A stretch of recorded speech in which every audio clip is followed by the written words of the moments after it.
If you're someone like me who plays Dead by Daylight on the regular, then I just want to say, these days, you're playing this game to have fun. Well, at least that's what you should be doing. Playing this game to have fun. Back in the day, this game used to be very competitive. I don't know if it's still competitive now, but these days, Dead by Daylight is all about a vibe. And with that being said, you should be having fun playing Dead by Daylight. But believe it or not, there are people who hate playing Dead by Daylight, yet they still play Dead by Daylight. Make it make sense. And I'm here to tell you that there is a way to have fun playing Dead by Daylight even when you still hate it. So I'm going to go over the reasons on how to have fun playing Dead by Daylight when you hate it. Stop trying to win. Look, don't get me wrong, we play games to win. That is what online is all about, winning, especially in a game like Dead by Daylight. But remember, Dead by Daylight is a different breed. This isn't Call of Duty, this isn't Marvel Rivals, this isn't Tekken 8. This is Dead by Daylight. It's in its own category, because when you play as Survivor, as an example, the goal is to escape. But not everyone plays this game to escape, and not every killer plays this game to kill. It's all about a vibe. But if your main goal is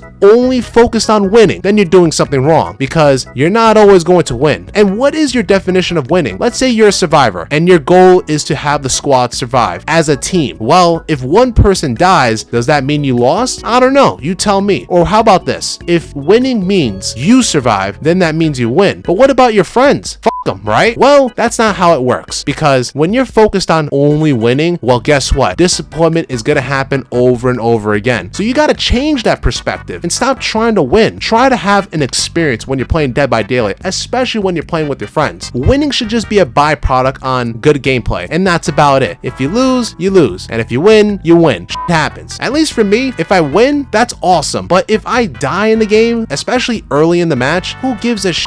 Off to the next match. You won't always win. Listen, you're not always gonna win in Dead by Daylight. Whether you are a survivor or a killer, you are not always going to win. Get that in your head, because that is how this game works. That's how every game works. You're not always gonna win. There will be losses along with your W's. Always remember that. So if you're playing as a killer, do not expect every game to be a 4K. Sometimes there's that one lucky survivor that got the hatch, or maybe that one lucky survivor that exited through the gate. That's just how this works. It doesn't mean that you're a bad player, it just means that's what happened in the game, period. Really, the only people that care about stuff like this are the people that are putting way too many hours in the game, usually. Like, this is the only game that they play 8 hours a day, every single day, so I guess it makes sense that having a 4K is a must when you're playing as a killer. Or when you're playing as a survivor, yeah, surviving all the time is a must. But what if you're playing as a survivor and you have 1 or 2 people just messing around, not doing generators, and wasting pallets, basically making the game for you much more difficult to survive? And then, of course, the inevitable happens, you die as a survivor in Dead by Daylight. Does that mean you're a bad player? No, things happen. So now that we understand that you won't always win, try changing the perspective. How about going into this game knowing that there's a high chance you're gonna lose? In fact, change things up. Like, instead of always using a medkit, try using a toolbox. And since you are using a toolbox, how about you destroy a couple hooks? Try something new. Things happen in the game. So we know that things happen in this game, whether people are trying to cost you the game by throwing down all the pallets, breaking generators, or maybe there's a bug in the game that you are unaware of. Whatever it is, things happen in this game. This game is very buggy, and even though we are in 2025, this game still has a lot of imperfections. So you know BS is gonna happen in this game. And when you expect that, your mindset is changed. So there's no reason to get pissed off in the game, but rather look forward to these things that happen in the game. Play with friends. Now listen, you might be the person that always plays solo queue all the time, every single day, but try playing with friends. Look, don't get me wrong, I know you're so used to playing as killer every time you play Dead by Daylight, but try playing with some friends. And the only way you can do that is playing Survivor. I know, shocker, you're going out of your element, but remember, you want to have fun playing this game, right? And honestly, you get the most fun when you're playing with friends. That goes with any game. So maybe you should change your ways and start playing with some friends. And if you are playing as a survivor, well, maybe you should start playing with friends too. That's why we have Survive with Friends. Keyword on friends, by the way. Avoid certain friends. Alright, so maybe you are playing with friends, but what about this? What if you have that one friend, or maybe 2 friends, or maybe multiple air quotes friends that are just toxic? Don't get me wrong, I like playing with friends in any video game I play, but if that friend is gonna be toxic with me by criticizing me on how I messed this up, or how come I'm doing that in the game, well, you know what? You ain't no friend to begin with, because I play video games to have fun. I play Dead by by Daylight to have fun. So I don't need you to ruin my fun. Therefore, you're off the friends list and I ain't playing games with you ever again. Like, why play with people who's gonna criticize you on how you play Dead by Daylight? Okay, so you're not the best in chases when it comes to a Ghostface or a Myers. That doesn't mean you're a bad player, but remember this, you're playing Dead by Daylight to have fun, right? So if you did an oopsie in the game, who cares? Things happen. Just laugh it off. It's Dead by Daylight after all. This isn't a freaking professional competition game like NBA 2K25 or something. It's Dead by Daylight. Try different builds. You might be the person that always plays Dead by Daylight with the same build setup. Whether it's Survivor or Killer, it doesn't matter. You can be the Survivor that always play every single match with windows of opportunity, as an example, but you are too scared to change things up. What can possibly go wrong if you change your loadout to something completely new? Does it mean you're gonna lose? Most likely, because you are so used to using the same perks in your matches that, God forbid you try another perk, you're gonna choke. Get out of your comfort zone and start doing something new. And even if you were playing as a killer, stop always relying on the same go-to perks to get your air quotes wins. If you're someone who's always used to playing with no one escapes death, try something new. This trick gets old over and over again. Like, winning is nice, but the game is more fun when you're trying different things. So if you're so used to playing as Myers or Ghostface, how about try to play the game as a Trapper or Hillbilly? Oh, now the game is not fun anymore, or rather, the game is a little bit more difficult for you because you're stepping out of your comfort zone. Try a different role. Alright, so maybe you're the person who always tried different builds. Alright, I'll give you that, but how about trying a different role? You're so used to playing as Survivor that you forgot that there's another role in this game, Killer, and you are afraid to go to the other side because you are a Survivor main, not a Killer main. So you know right off the bat that this game is not your game anymore. It's a completely different game because, God forbid you play as a Killer, now the game is difficult now. Now the game is toxic and you're not winning anymore because everyone is escaping except you. You're the Killer that's left behind. You couldn't hook a single Survivor. Well, that just means you gotta get better and you ain't about that life. Or maybe you are a Killer main, but playing the game as a Survivor, which is out of your element? Oh no, you can't do that. You're supposed to be the big bad killer. Listen, variety is key in any video game. If you're always stuck to playing one thing, then you are only gonna be that one thing. Try something new so the game can be fun again. Even someone like me who plays Survivor all the time, I gotta mix it up a little bit with being as a killer. There's nothing wrong mixing things up. It's what makes things interesting, especially in a game like Dead by Daylight. Remember guys, it's all a vibe at the end of the day. Dead by Daylight is not necessarily all about wins, but rather it's all about the experience. And it's even better when you have this experience with friends. As for me, if I'm ever catching myself being annoyed or worse, being bored playing Dead by Daylight, then I'm gonna change things up. Maybe instead of playing solo all the time, I'm gonna play with some friends. Maybe instead of playing with friends, how about this? How about streaming Dead by Daylight, which is what I do on the side, if you're interested. I think having a variety in Dead by Daylight is what's essential to have fun in Dead by Daylight. And to be honest, I don't really care about winning, and I definitely don't care about losing, because to me, Dead by Daylight is all about a vibe, and it's all about an experience. Whether you win or lose, it doesn't matter, because we're all out here in the fog. Whether we're a killer, survivor, it doesn't matter. But with that being said, if you're someone who's a survivor, keep on surviving. And for you killer mains out there, keep on getting those kills. And remember this guys, if you're not having fun playing Dead by Daylight, then you're doing something wrong.